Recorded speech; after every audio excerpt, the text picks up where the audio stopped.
मुरादाबाद में मझोला थाना क्षेत्र में दिल्ली रोड स्थित दिल्ली पब्लिक स्कूल में ट्रांसपोर्ट समेत स्कूल की मान्यता को लेकर चल रहे विवाद ने तूल पकड़ लिया है, क्योंकि कुछ दिनों पहले स्कूल प्रशासन के खिलाफ एकजुट हुए पेरेंट्स ने नारेबाजी करते हुए विरोध प्रदर्शन किया था। मामला इतना बढ़ गया कि पेरेंट्स ने थाने पहुंचकर स्कूल के प्रिंसिपल और वाइस प्रिंसिपल समेत मैनेजमेंट के खिलाफ धोखाधड़ी का केस दर्ज करा दिया था, जिसके बाद सोमवार को सभी पेरेंट्स स्कूल ऑफ एसोसिएशन के पदाधिकारियों के साथ कलेक्ट्रेट पहुंचे, जहां उन्होंने जोरदार धरना प्रदर्शन कर जिलाधिकारी को ज्ञापन सौंपा। पेरेंट्स का कहना है कि डीपीएस की मान्यता 31 मार्च 2022 को समाप्त हो गई है। वहीं स्कूल के एक पूर्व ट्रस्टी पवन बंसल ने इस संबंध में मझोला थाना पुलिस को प्रार्थना पत्र भी सौंपा है, जिसके बारे में जब डीपीएस की वेबसाइट को चेक किया गया तो पता लगा कि मुरादाबाद डीपीएस का नाम ही सूची से गायब है, जिससे जाहिर होता है कि दिल्ली पब्लिक स्कूल मुरादाबाद नाम से संचालित स्कूल अवैध है। वहीं इस मामले में जिलाधिकारी शैलेंद्र कुमार सिंह ने बताया कि डीपीएस स्कूल के संचालन को लेकर कुछ पेरेंट्स आए थे, जिन्हें बताया गया कि डीपीएस सोसाइटी से डीपीएस की मान्यता पहले ही समाप्त की जा चुकी है, अब दूसरे बिंदु पर विचार किया जा रहा है। इसके जो 6 ट्रस्टी हैं उनसे संपर्क किया जा रहा है। फिलहाल अभी सिविल साइड से प्रयास किए जा रहे हैं, जिससे स्कूल का संचालन कराया जा सके। अगर इस प्रयास में सफलता नहीं मिलती है तो प्रीमियर साइड पर भी विचार किया जाएगा और जो भी दोषी पाए जाएंगे उनके खिलाफ कार्रवाई की जाएगी।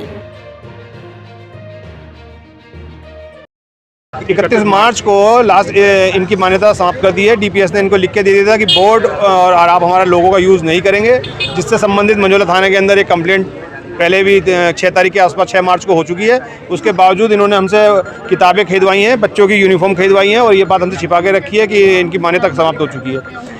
और 2 साल पहले से ये डीपीएस इसकी संस्था, क्योंकि इनकी मान्यता कर चुके ख़त्म हो चुकी है और हमसे बराबर फीस लेते रहे हैं। इसी संबंध में हमने डीएम साहब से बात करी है कि जो बच्चे जिनके पेरेंट्सों के बच्चे हाई स्कूल में और इंटर में हैं उनकी व्यवस्था की जाए, जिससे उनकी पढ़ाई सुचारू हो सके, उनका साल बच सके। और बच्चों का भविष्य का करीब 15 से 2000 बच्चों के भविष्य का सवाल है। और स्कूल प्रशासन से बात की आपने? स्कूल प्रशासन से बात की है। प्रिंसिपल साहब मैनेजमेंट पे डालते हैं, मैनेजमेंट बात करने को तैयार नहीं है कोई भी। सर, डीएम साहब से आपने मुलाकात की है, डीएम साहब ने क्या कहा? डीएम साहब ने ये कहा है कि मैनेजमेंट से ये संज्ञान में उनके है 2 दिन से बात, और बोले मैनेजमेंट से बात चल भी रही है, पर अभी पीछे इलेक्शन थे, उसके चक्कर में थोड़ा सा वो नहीं हो पाया। आज भी मैनेजमेंट को शायद बुलाया जा रहा है, उसके संबंध में बात की जा रही है। क्या डीएम साहब को कार्रवाई करने की बात कही है? डीएम साहब कह रहे हैं कि अगर हमारी कोशिश है कि बच्चों का साल बच सके, अगर नहीं बचता तो इनके खिलाफ क्रिमिनल का केस तो करेंगे। इतने सालों से हम 17-18 साल से डीपीएस से जुड़े हैं। अचानक से हमें पता लगता है कि क्या कहते हैं डीपीएस की फ्रेंचाइजी जा रही है, और हम लोग इतनी दूर से दीनदयाल नगर से डीपीएस इसीलिए भेज रहे हैं कि बच्चा डीपीएस में पढ़ रहा है। And DPS itself is a name all over world wide, और डीपीएस सोसाइटी के अंदर में आता है। सडनली हमें पता लगता है साइट पे देखते हैं तो उसका नाम ही नहीं है। इनका इंटरनल गूफअप चल रहा था 1 साल से,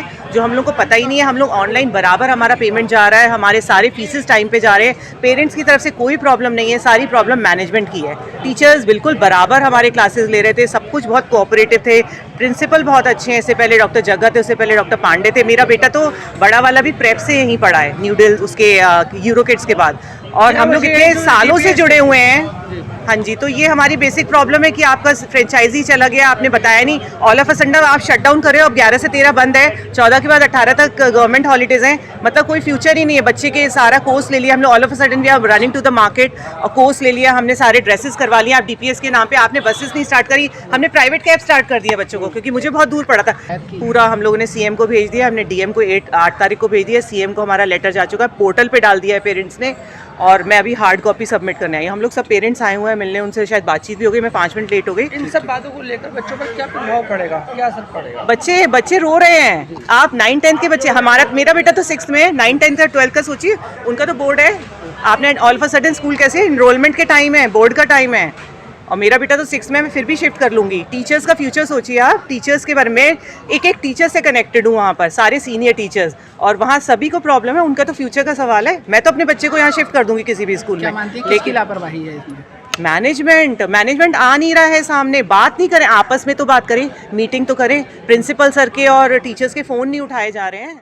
हम लोग जिलाधिकारी मुरादाबाद महोदय के पास आए थे, क्योंकि मुरादाबाद में दिल्ली पब्लिक स्कूल के नाम से एक स्कूल चल रहा है।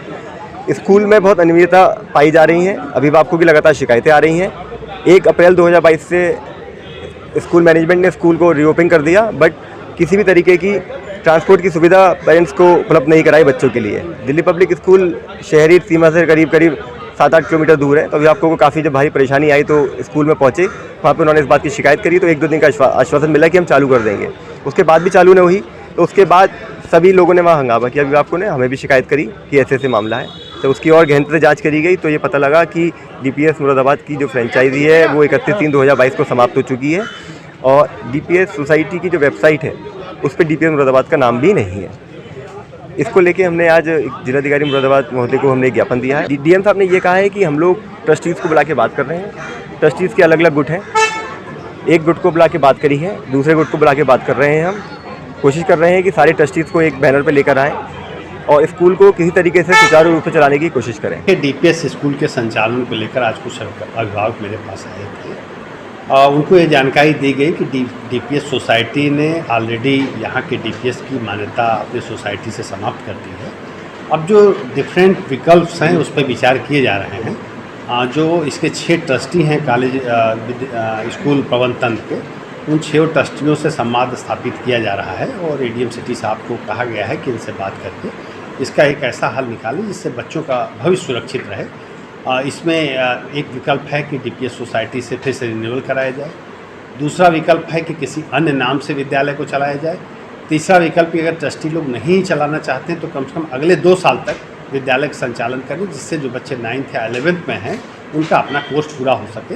इन सारे विकल्पों पर हम लोग विचार कर रहे हैं और इसमें ट्रस्टी लोगों को बुला करके उनसे बात करेंगे। सीबीएसई बोर्ड से भी हम लोग बात कर रहे हैं, इसमें डीआईओस को भी लगाया गया है। तो हम कोशिश कर रहे हैं कि कोई न कोई सर्वमान्य हल निकल आए जिससे बच्चों को किसी तरह की दिक्कत नहीं। देखिए, अभी प्रथम दृष्टया कहीं न कहीं कॉलेज प्रबंधन की इसमें निश्चित रूप से लापरवाही है और इस बात की लापरवाही कि जब डीपीएस सोसाइटी ने ऑलरेडी लिखकर इन्हें दे दिया था कि आपकी मान्यता समाप्त हो रही है 31 मार्च 2022 से, तो इस बात से सभी गार्जियंस को अवेयर कराना चाहिए था, जो उनके द्वारा नहीं कराया गया। देखिए, अभी हम लोग सिविल साइड में प्रयास कर रहे हैं कि विद्यालय का संचालन कराया जाए और अगर उस पर सफलता हासिल नहीं होती है तो जो क्रिमिनल साइड है हम उस पर फिर विचार करेंगे और निश्चित रूप से फिर जो दोषी होंगे उनके खिलाफ करेंगे।